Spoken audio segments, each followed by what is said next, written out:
On the day I learned Hurricane Irma changed its course and was expected to make a direct hit on Naples, Florida, and it was too late to evacuate, I got scared.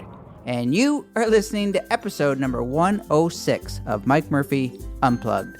Learn, create, move forward. I am your host, Mike Murphy. I'm a one-man band. I'm a technology junkie. I love helping people figure things out, and I am really excited to be here with you today.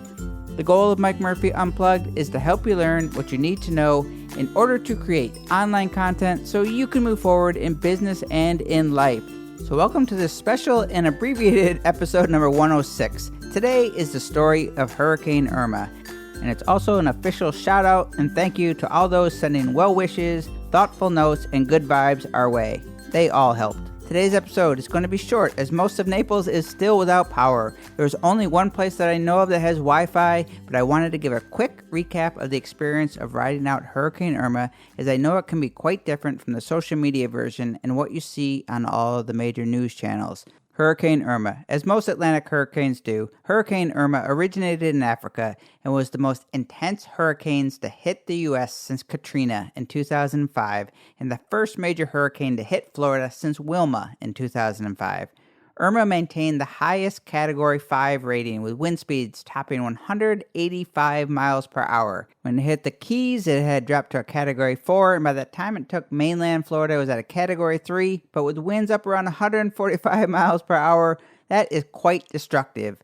Hurricanes build their strength over warm water, and Irma got plenty of that.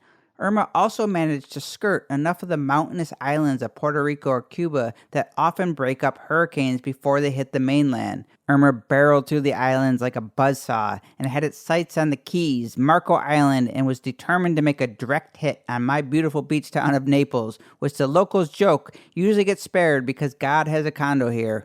But not this go around. Irma did not get that memo. Okay, pre-storm. A couple of things, especially for those who are not familiar with hurricanes.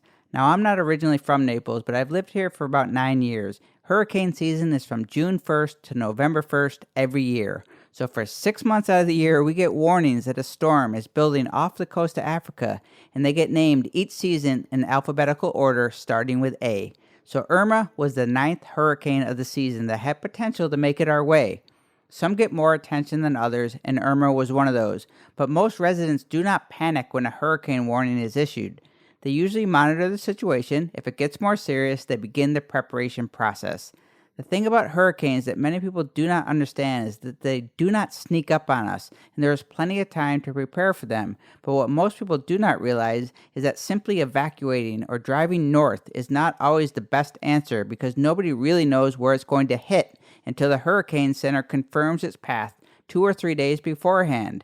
By then, it may be too late to leave because flights sell out, roads get jammed, and as in the case of Irma, gas runs out or is low, and that is just to name a few of the obstacles in trying to leave remote areas such as southern Florida. Remember, Hurricane Irma was the size of Texas and covered both coasts of Florida.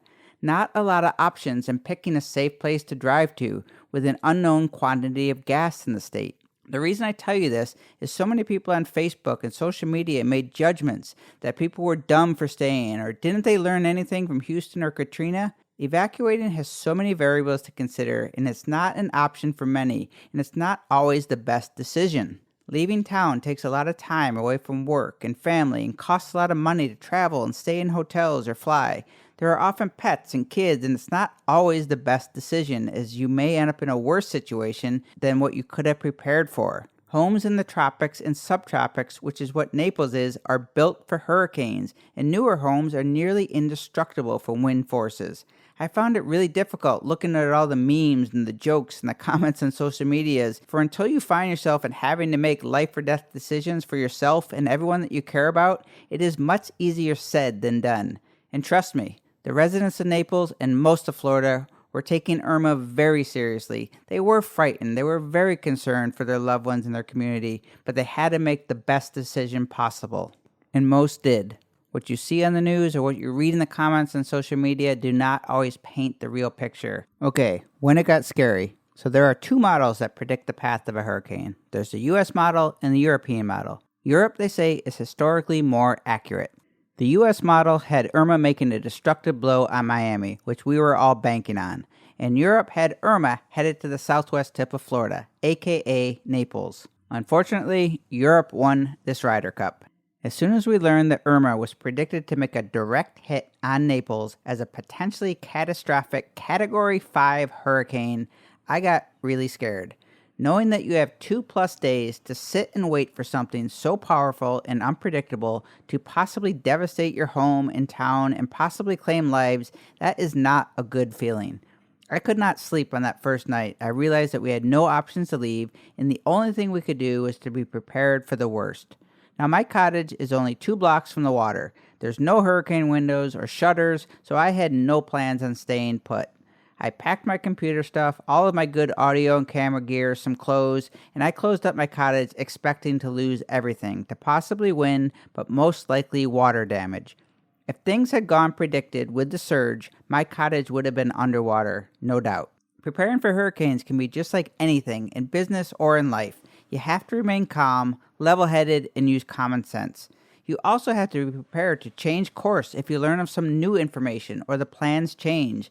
We had to watch and listen to news and social media just like you and try to filter out the over-sensationalism and make very real decisions. On the night of Irma, as the weather was starting to turn, we were bracing ourselves for the start of a very long and scary day. We were informed that our house was now in danger of flooding. It was in the evacuation zone from the surge, and we had to go. We were fortunate to have another option further away from the water, and we packed up and left in the middle of the night as the rains and the winds started picking up. It was eerie and ominous out, but we made it to our final safe zone just after 1 a.m. in the morning and tried to fall asleep, knowing that in less than 5 hours we were in for the wrath of Hurricane Irma, with confirmation that the eye of the storm was going to go right over our heads in the afternoon.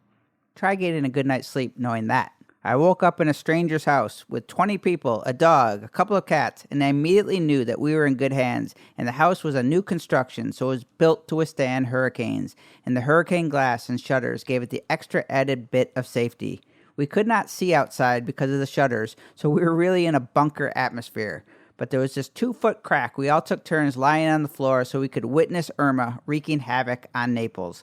Think of a white-out blizzard. That's what it looked like. The 100+ mile-per-hour winds and power were unbelievable to witness. The winds were impressive, but it was the surge that had everybody in that house worried because most of our homes were close to the water. But inside the house, there was family and friends and kids and pets and people who knew that as long as we and everyone we knew and loved were safe, nothing else mattered. So despite the fact that the most devastating and wicked storm that I ever want to see was howling and causing destruction outside, the mood inside was high, and we made the most of it, eating good food, drinking plenty of adult beverages, playing cards, and the kids were protecting their iDevice batteries like gold. The owners of the house took in strangers out of sheer kindness and generosity, made sure we were all safe, and for that I will always be thankful. And it's things like this that they do not report on the news or on social media.